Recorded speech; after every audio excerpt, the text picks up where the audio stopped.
Hi there, Tanya here. So, part 3 of my book, From Grief to Greatness, The Art of Overcoming Adversity, is all about mastering physical resilience, your physical health. And the reason I put an entire part in that book is because, well, my experience on going through grief is that it's very easy to stop taking care of yourself. It's very easy to fall back into the trap of addiction, overeating, gambling, alcohol, whatever it is that you use to soothe yourself with and run from the pain. It comes back. Sometimes it comes back in the most cunning, baffling way, and before you'd know it, you're in the middle of it. I could have very easily gone down that way had I not pulled myself out of it and got the help that I needed.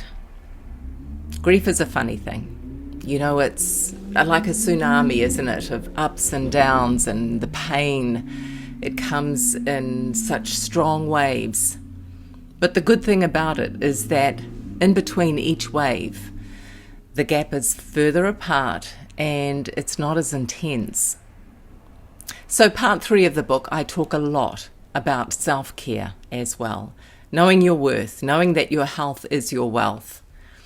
I talk about why it is important to make the decision to live your life again. And one way to start it is to start taking care of your physical health. So the radio interview is going to follow after this little piece here. I hope you enjoy it. Bye for now. Well, very much looking forward to the latest book from Tanya Unkovich, From Grief to Greatness. Now, Tanya joins us on the phone this afternoon to tell us more from this book. But Tanya, an update, or do you have an update on the publishing of it? Because it's coming up very soon, but how soon? I know. I actually just sent an email to the publisher to say, can you give me a date, please, on when this will arrive in New Zealand? So it's being printed. The actual physical copies are being printed at the moment.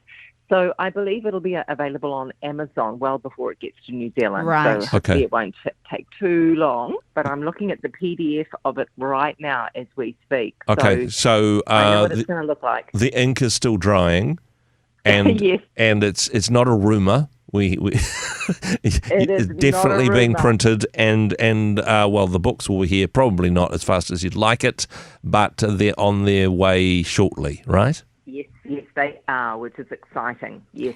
Now, we're going through the book and taking a look at different chapters on this one. Today, taking a look at part 3, physical mastery. So are we talking about health and well-being? Is that what you mean by this? Well, it is, because the journey from grief to greatness does include taking care of your own physical health. And in some areas, you may want to master it. But, you know, when we go through the grieving process, especially when we've seen a loved one pass away and seen them fight for their life, for their every breath, it's a bit of a wake-up call. Yeah. And that's why it really does hit you. It hit me to see how important looking after my health is. My health was my wealth, and it still is. So that's why I talk a lot about, hey, wake up. You know, your health is your most important asset. Take care of it. Now, we're not just talking mung beans and ab crunches. I mean, this is, I suppose, a sensible diet as well as good exercise as part of an overall healthy lifestyle? Well, yes, but it's also to take a look at those areas in your life where you know you are running away from the grief. And we run from grief into some unhealthy habits with food, with alcohol, with, you know, we pick up the smoking or whatever it is to run from grief. And so I talk a little bit about my own journey here with food and how important it was for me when I had a few scares in the early days going, oh, wow, I could turn this into a real binge fest and not feel this grief at all. Or I could snap myself out of it and go, no, Tanya, your health is your wealth. You know, take care of yourself, do whatever you can to feel this pain, because eating over it or drinking over it isn't going to take the pain away. So it is freedom from those, I guess, coping mechanisms that aren't actually very helpful at all. So in order to do that, I guess, we've got to perhaps look within. Yes, it really is, because when we put the food down or when we make the decision not to soothe ourselves, we then feel what's coming up for us. And it's just that raw grief. And instead of running around outside of us, even looking to other people sometimes as a crutch, we need to remember that our solution is within. We've got everything we need within us. We've got our faith in God. We've got our own strength. And it's about drawing on that personal foundation of you. You've been through adversity before. You will get through this again. Go within. That is where your answer is. I love the fact that you're so honest about how this is. This isn't triumphalism and saying, every day is going to get better and better. In the journey from grief to greatness, there are going to be some bad days. I love what you say in the book about how you don't want to let a bad day turn into a bad week and become a habit which is destructive. I know, and it's very easy for us to do that if we have had a bad day. And I'll often have clients ring me and go, "Oh my God, I've had such a bad day," and they knock themselves back. They think it's just the end, but it's not. You've just had, it might just even be a speed bump. Yeah. So it's about learning how to smooth over that speed bump without falling off your bike. You know what I mean? It's about, and the speed bumps, a bit like those tsunami waves of grief, they become less and less over time, and they're further apart. So you will get through and over a speed bump if it happens, whatever that looks like.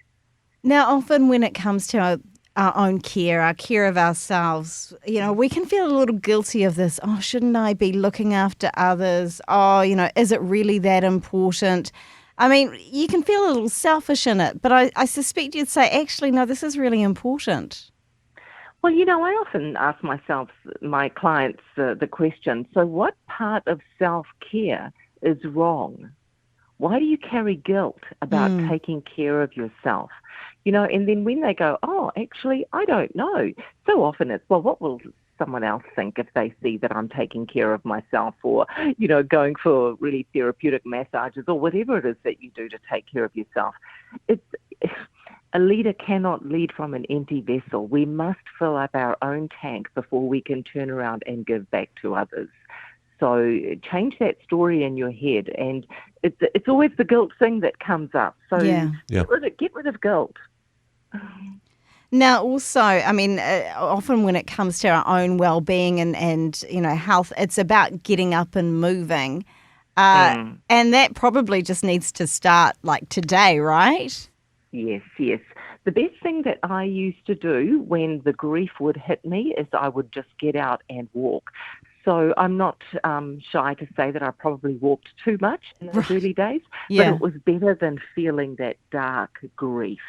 It was one way that I'd come home and I would have either prayed while I was on my walk or it would have just changed my state. It was one way that I was able to get out of going into that downward spiral, especially in those early days. So move, even if it's just vacuuming the house, do anything to move. It'll change how you feel. It's very easy to have a pity party for one when you're at home in your pajamas and don't feel like doing anything. At the very least, a walk around the block is going to kick in some endorphins, going to help change that mindset, give you some fresh air, give you a reason to put on your grown-up pants and face some of the day, right?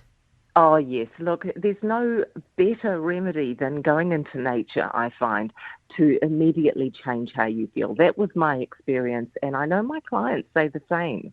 I just say, get out and move straight away. So, I mean, health is definitely something that when we're physically healthy, we can start to feel more mentally onto it as well.